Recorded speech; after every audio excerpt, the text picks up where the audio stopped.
A ver, piensen en esto. Reciben una carta que desborda alegría y esperanza. Ahora, imaginen que esa carta fue escrita desde una celda, por un hombre que está esperando su ejecución.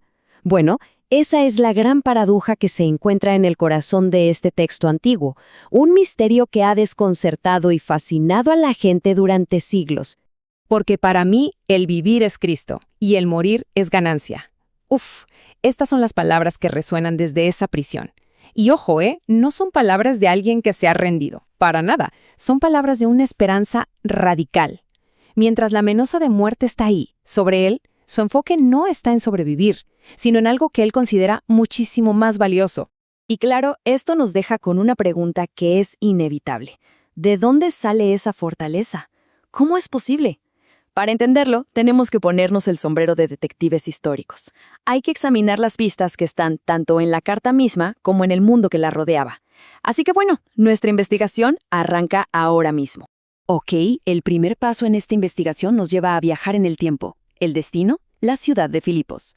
Y miren, no era una ciudad cualquiera del Imperio Romano, Tenía una identidad única, una historia fascinante, que realmente moldeó a la gente que recibió esta carta.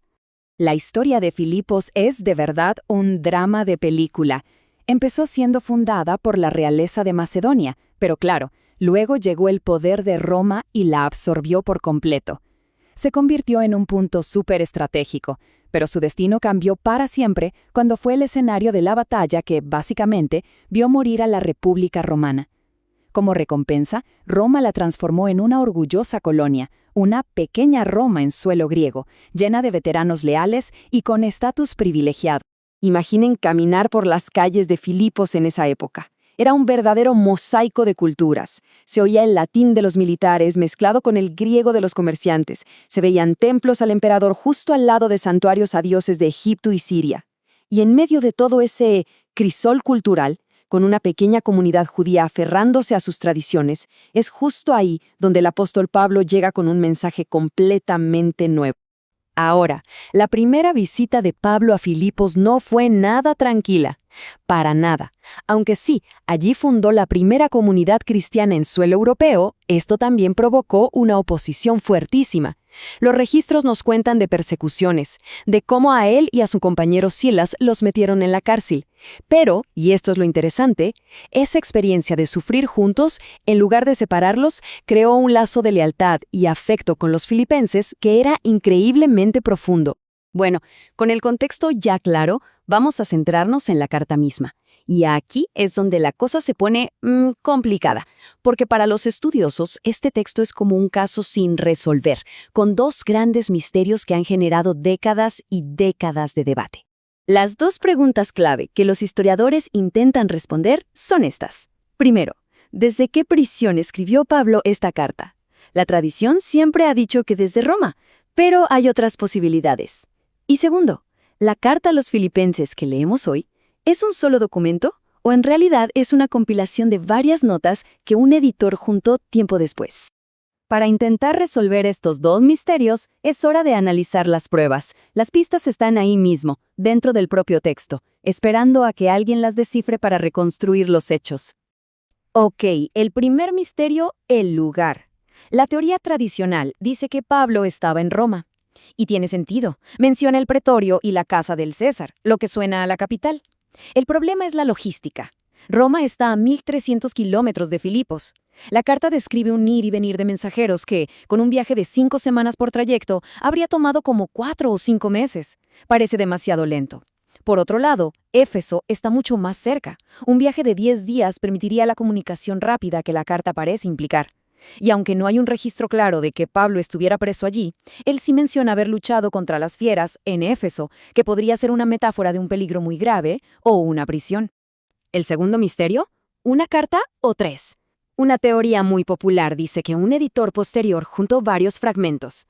La principal evidencia son los cambios de tono tan bruscos. Por ejemplo, en el capítulo 3, el tono súper afectuoso, de repente se corta y ¡pum!, lo reemplaza una advertencia severísima contra esos perros, esos malos obreros. Luego, al final, parece como una nota de agradecimiento separada. La idea es que eran 3 comunicaciones distintas que se combinaron para preservarlas. Pero hay un contraargumento que es muy convincente. Lo que parece un mosaico podría ser simplemente un reflejo de cómo se escribían las cartas en la antigüedad. La gente no se sentaba a escribir de un tirón. Pablo probablemente le dictaba la carta a un escriba profesional, un proceso que era lento y costoso. Podía dejar de dictar por horas o incluso días. Y claro, si en ese tiempo recibía malas noticias o su estado de ánimo cambiaba, es totalmente natural que el tono de la carta cambiara bruscamente al volver a dictar. La verdad es que, aunque estos misterios académicos son fascinantes, son como discutir el marco de un cuadro sin mirar la pintura. Porque al final del día, independientemente de dónde se escribió, o si fue una o varias cartas, el mensaje central, eso es lo que le da a este texto su poder, un poder que perdura. Fíjense en lo que está pasando aquí. Pablo está en la cárcel y se entera de que otros predicadores, algunos por pura rivalidad y para causarle más angustia, están aprovechando su ausencia. ¿Y su reacción? Es asombrosa. En lugar de amargarse dice, ¿qué importa? Lo que le interesa no es su propia reputación, sino que el mensaje se difunda. Y esto, dice él, es motivo de alegría. Es una capacidad increíble para encontrar un propósito más grande en medio de ataques personales. Entonces, aquí está la respuesta a la pregunta del principio. ¿Cómo es posible esta alegría? La clave está en una frase que Pablo repite 9 veces, en el Señor. Para él, no es una simple expresión religiosa, no. Describe un estado del ser, una conexión tan profunda que su identidad y su bienestar ya no dependen de las circunstancias externas. Ya no importa si está libre o encadenado, si lo alaban o lo critican. Es la fuente de una alegría que nada externo puede tocar. Y esto nos lleva a la pregunta final, una que viaja 2000 años en el tiempo hasta nosotros. Este texto antiguo nos desafía a reflexionar sobre la fuente de la resiliencia humana. Frente a las dificultades y las incertidumbres de la vida, nuestras cadenas de hoy, ¿dónde se encuentra ese fundamento que permite no solo soportar, sino también encontrar un propósito y una alegría que de verdad perdure?